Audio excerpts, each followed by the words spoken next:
হোসেন হলে সেখানে খেলা দেখতে গিয়ে আমাদের স্টুডেন্টরা ফিমেল স্টুডেন্ট তারা এখানে শারীরিকভাবে হেনস্থার শিকার হয়েছে। এটার দায়ভার কার?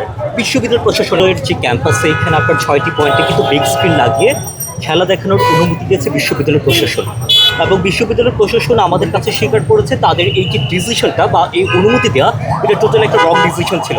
কারণ আমরা অতীত এরকম দেখিনি যে 6টা জায়গায় এইভাবে বড় বড় স্ক্রিন লাগিয়ে ঢাকা বিশ্ববিদ্যালয়ের মতো একটা বিশ্ববিদ্যালয়ে যেটার মূল যে পারপাস সেটা হচ্ছে আপনার পড়াশোনা করানো বা শিক্ষা দেওয়া, শিক্ষাদান করা, সেখানে এত বড় বড় স্ক্রিন দেখিয়ে 6টা স্ক্রিন এখানে বসানো।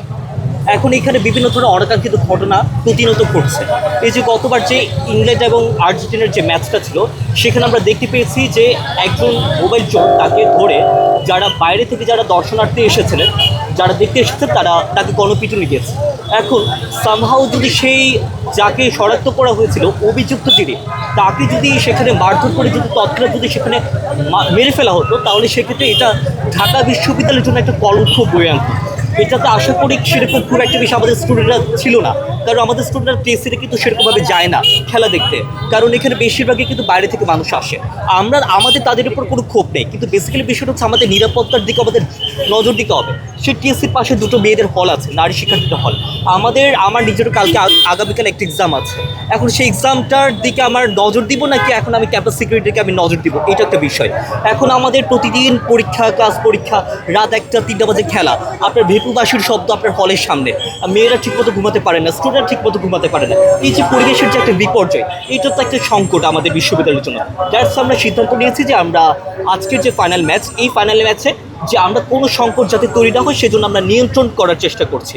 এখন সেক্ষেত্রে আমাদের বাইরে যারা আছে তাদের সাথে কোনো ক্ষোভ নেই। বেসিক্যালি আমরা দ্বিতীয় তোফাজ্জল হত্যার মতো যাতে কোনো ঘটনা না ঘটে আমরা সেটার আগাম প্রস্তুতি নিয়েছে।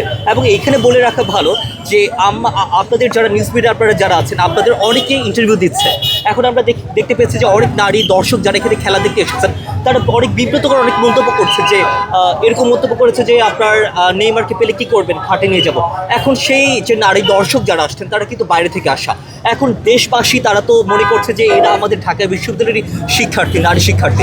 এখন আমরা দেখতে পেয়েছি যে সেই নারী শিক্ষার্থীদের কেন্দ্র করে সেই কমেন্টে বিভিন্ন ধরনের বুলিং হচ্ছে, বিভিন্ন বাজে কমেন্ট হচ্ছে। এখন এই যে আমাদের যে বিপর্যয়, আমাদের এই সংকট, এটা শুধুমাত্র আমাদের অফলাইনে আমাদের এই জায়গা না, এটা অনলাইনেও চলছে। সুতরাং সেই জন্য আমরা আগাম একটা প্রস্তুতি নিয়েছি। আমাদের বিশ্ববিদ্যালয়ের স্টুডেন্টরা অনেক বেশি তারা মর্মাহত এই পরিবেশ নিয়ে, তারা অনেক বেশি ক্ষুব্ধ এবং তারা মানে টোটালি ফ্রাস্ট্রেটেড, এবং সেই জায়গা থেকে আমরা আমাদের মতো করে চেষ্টা করেছি। এবং এটা বলে রাখছি যে আমি নিজে এটা ভিকটিম, আমি নিজে কিছুদিন আগে আমি এক্সপিরিয়েন্স করেছি। এই যে শুধুমাত্র আমি না, প্রত্যেকজন আপনার হোসেন হলে সেখানে খেলা দেখতে গিয়ে আমাদের স্টুডেন্টরা ফিমেল স্টুডেন্ট তারা এখানে শারীরিকভাবে হেনস্থার শিকার হয়েছে। এটার দায়ভার কার? বিশ্ববিদ্যালয় প্রশাসনের, কারণ তারা সক্ষমতা যাচাই না করে তারা অনুমতি দিয়েছে। এখন এটার জন্য এটার যে দায় বা এটার জন্য দায়ী ঢাকাবাসী না, এটার জন্য যারা খেলা দিতে আসছে তারা না, কারণ আমি যদি এখানে 6টা স্ক্রিন বসে তারা তো আসবেই, তাই না?